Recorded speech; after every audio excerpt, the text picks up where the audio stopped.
What if the strongest currency in the world is only standing because it quietly agreed to carry someone else's debt?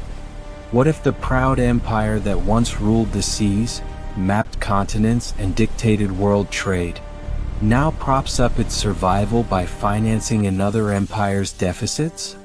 And what if the number $860 billion, a figure buried in central bank reports, sovereign asset disclosures, and international bond markets, turns out to be the linchpin between economic collapse and global confidence? Today we unravel the pact that most citizens have never heard of. A strategic, silent, and impossibly delicate financial arrangement binding the United Kingdom to United States Treasury debt. And the stakes? Nothing less than the credibility of the Western financial order. Because if that $860 billion tether snaps, it won't just be the Bank of England or the US Treasury at risk. It will be the global system built on trust, IOUs, and promises to pay tomorrow. A system that, if you look close enough, has already started trembling. For decades we were told a simple story. The US borrows. The world buys its debt. Everything stays stable. But here's the twist that was never included in textbooks. The UK isn't simply buying US debt. It's acting as the clearinghouse, broker, secret holder, and silent stabilizer. Because many nations do not purchase US treasuries in their own name. They park them in London. They hide them behind UK custodial accounts. They use the British financial infrastructure, not their own, to mask the scale of their investment, their fears, and their dependence. This isn't just accounting. It is geopolitical camouflage. China, oil monarchies, shadow financial zones, pension giants. They all use London. And London uses Washington. In a partnership worth $860 billion officially, and much more unofficially. The world thinks of the US as the debt empire. But tonight we ask, who is holding that empire up from beneath the waterline? Who is keeping the Titanic floating? To understand why the UK is sitting on nearly $1 trillion of US Treasury securities, we must go back, far back, beyond NATO, beyond World War II, beyond Bretton Woods, to the moment when British global financial dominance began to unravel. Britain, the banker of the world. In the 19th century, London wasn't just the world's largest port. It was the world's clearinghouse. Global trade contracts priced in pounds sterling. Insurance underwritten by Lloyd's. Bonds raised by London merchant banks. The Bank of England serving as world lender of confidence. The pound sterling was the reserve currency. But then came a century of blows. World War I debt explosion. World War II industrial destruction. US economic rise, dollar dominance. Empire dissolution, loss of assets and markets. Suez Crisis, 1956, Britain forced to retreat. The Suez moment is crucial.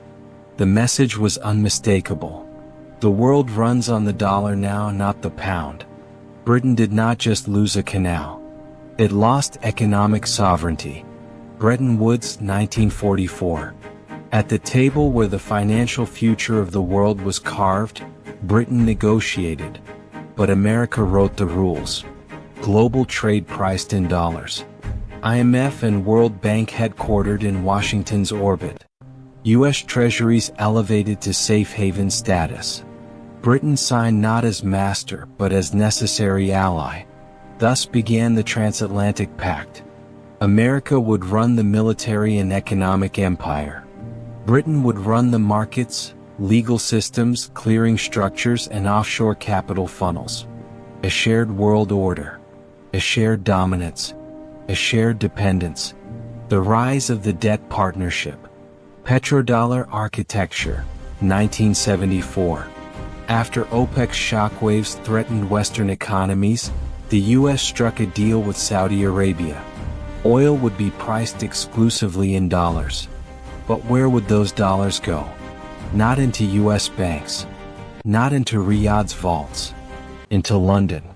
The City of London became the recycling mechanism for petrodollars into U.S. treasuries. Saudi oil revenuing London custodial accounts, U.S. government debt purchases. Behind the scenes, the UK became broker, facilitator, secrecy provider, stabilizer of America's debt-based world order. Eurodollar markets, London, not Europe. The irony of the term Eurodollar is that it refers not to Brussels or Paris, but to London's offshore US dollar lending markets. Banks in London held dollars, loaned dollars, multiplied leverage on US dollar assets.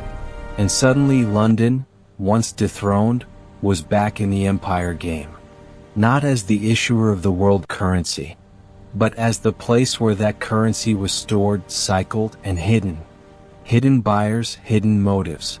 When U.S. Treasury reports list debt ownership, the numbers appear neat. China owns X. Japan owns Y. UK owns Z. But the UK figure, $860 billion, does not represent British taxpayers or British pension funds alone. It represents Chinese sovereign wealth parked secretly. Middle Eastern petrodollars massed under UK custodial umbrellas. Hedge funds using London prime brokers. Caribbean and Channel Islands shell structures routed through British law. London is the veil. The UK number is the world's number. Which is why, when in 2022 China reduced its visible US Treasury holdings, the total did not collapse. It simply reappeared under United Kingdom on US Treasury ledgers. A ghost shift. A silent transfer. A continuation of the pact. 2008. The global financial crisis wasn't just an American meltdown. It was a London-Washington liquidity lock. US banks failed. UK banks froze. Interbank lending evaporated. The Federal Reserve stepped in, not just to rescue America, but to rescue London. Emergency dollar swap lines were extended to Bank of England, to European central banks, to Swiss, Japan, and beyond. Because if London fell, the entire offshore dollar system would crack. The UK-US debt pact wasn't just about purchase. It was about mutual survival. 2020 pandemic shock. When markets panicked globally, what did every central bank buy? US Treasuries. And through what mechanism? London settlement houses and UK custodial accounts. This time, the invisible number rose sharply again, towards the $860 billion threshold. Not because Britain needed them, but because the world needed Britain to need them. London is the mask that keeps international financial voting secret. A fragile pact. The UK needs US liquidity. The US needs UK invisibility. But the system is breaking. US debt approaching $35 trillion. Interest payments now rivaling defense budgets. Foreign treasury demand weakening. BRICS searching for non-dollar trade systems. Sterling under inflation shock. British gilts crisis 2022 nearly imploding pension networks. The UK stepped in with emergency bond purchasing. But where do British purchases come from? Dollar swaps, US Treasury-backed collateral. A snake eating its own tail. Why fixes fail? Every reform attempt crashes into the same wall. The US cannot stop issuing debt. The UK cannot stop absorbing debt. The world cannot find an alternative fast enough. Gold? Too limited. Yuan? Not trusted. Euro? Fragmented. Crypto? Volatile. The dollar order stands. But its legs, London's clearing houses and US Treasury demand, shake more each year. Debt empires always collapse the same way. Rome debased its currency. Spain flooded Europe with New World silver. France drowned under war bonds. Britain exhausted empire revenues. Debt empires do not die in invasion. They die in interest. When the cost of yesterday cancels the promise of tomorrow, shocking data patterns. 1950. U.S. debt equals $256 billion. 1980. $908 billion. 2000. $5.6 trillion. 2010. $13.5 trillion. 2020. $23.3 trillion. 2024-25. Nearing $35 trillion. One question: who keeps buying? Answer: the same silent custodial network that has, for half a century, routed the world's holdings through one city, London. When China wants to reduce visibility, London holds. When Gulf states want secrecy, London holds. When hedge funds fear exposure, London holds. And when the US Treasury needs stability, London buys. Or, at least, London appears to buy on behalf of others. This is not merely accounting. It is empire stabilization. Takeaways. 1. The $860 billion isn't British. It is a mask for global dependency on US debt.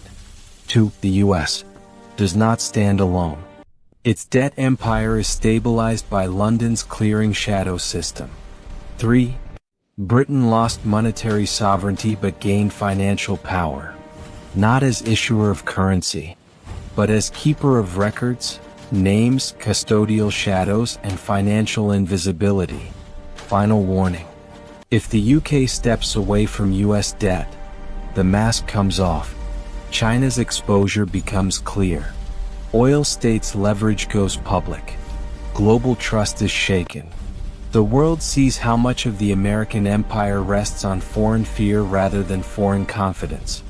And when the world sees the truth, it may panic. Empires do not fall when the numbers change. They fall when belief changes. The dollar system still holds because the world wants it to, or needs it to, or fears the alternative so much that it chooses illusion over revolution. But illusions do not last forever.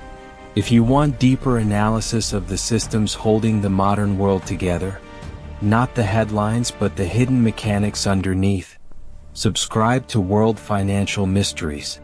Because the next crisis won't begin with a crash. It will begin when the world quietly stops buying US debt, and London quietly stops hiding who really did. The $860 billion question remains. How long can the pact hold? And when it breaks, who falls first? Like, comment, and subscribe if you want part 2, where we uncover who actually owns those hidden British-held treasuries, and what their exit plans reveal.